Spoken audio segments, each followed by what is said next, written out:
знаете, в Пирин беше най-тежкия и труднодостъпен пожар, който огнеборците успяха да удържат, поне да не засегне селата, за което благодарности специални към тях, както и към областните управители, кметовете, доброволците, военнослужещите, към всички, които участваха в усилията по погасяване на пожара. Слава на Бога!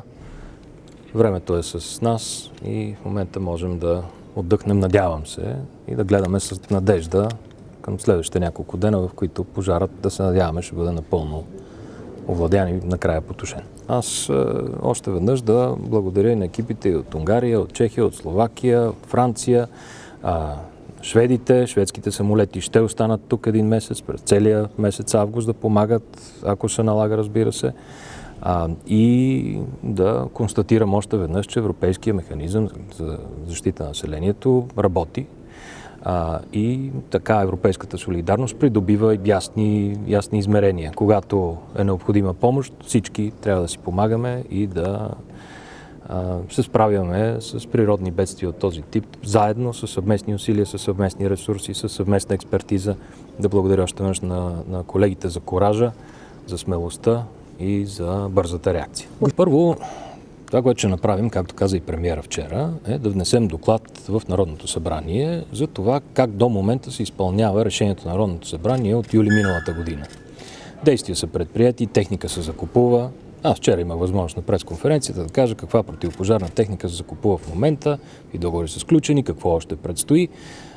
Подробности ще се съдържат в този доклад, който до края на днешния ден ще бъде внесен в Народното събрание. От тук насетне обаче предстои да се направи сериозен анализ съвместно с Министерството на отбраната, съвместно с Министерството на транспорта, други министерства, които имат отношение към този въпрос, каква техника да бъде закупувана и за формулировките за нуждите на МВР малко странно, защото те са нужни на държавата.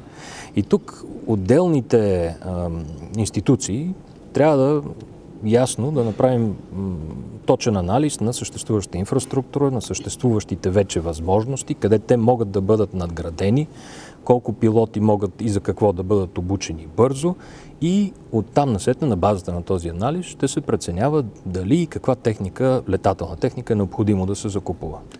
Когато минем през процеса на този анализ, съвместно с другите институции, тогава вече можем да обявим искаме ли каква, за къде. Сега за сега има неща, които според мен могат да се направят бързо. Могат примерно да бъдат обучени пилотите от гранична полиция, които са обучени за полети, за наблюдателни полети по границата. Могат да бъдат надградени техните умения, така че да могат да пилотират по-голям клас хеликоптери, да могат с допълнителен товар да пилотират и така нататък, така че да допълват колегите си от Министерството на отбраната.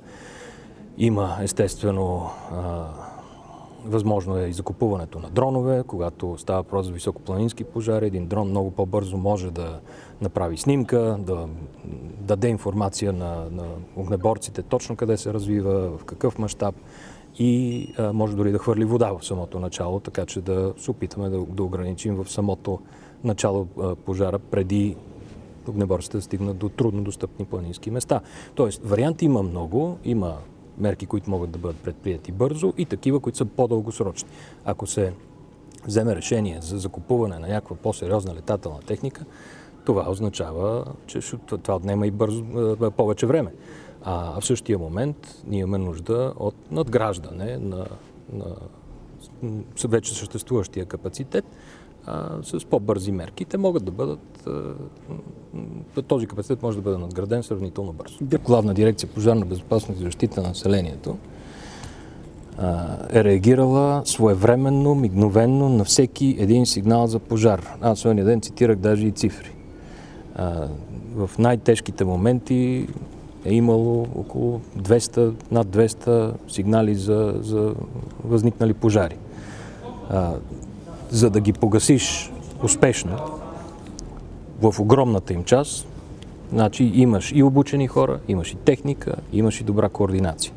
Да, големите пожари, особено този в Пирин, заради труднодостъпната местност, имаше по-големи проблеми и трябваше да отне повече време, за да бъде погасен, ограничен и така нататък. И той се разгоря на много фронтове.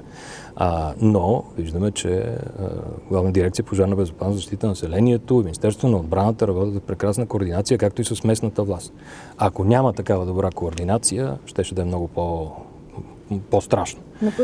И сме имали много по-лоши години. Така че тия приказки, апокалиптични, доверие, не знам какво, аз наблюдавам срив доверието на други институции, извън Министерски съвет. Всичко е възможно, ако се прецени, че е рационално и ще доведе до ефективни решения. Иначе само приказки. Приказки на многознайковци, които всеки знае, нали? Дава акъл, едни са апокалиптици, приказват разни работи, които с очите си можем да видим, че не са верни. Други предричат какво ли не. Всеки си се позиционира политически. Въпросът е, че тук ние като отговорни хора не можем да говорим без да имаме ясни, рационални параметри, на които да стъпим.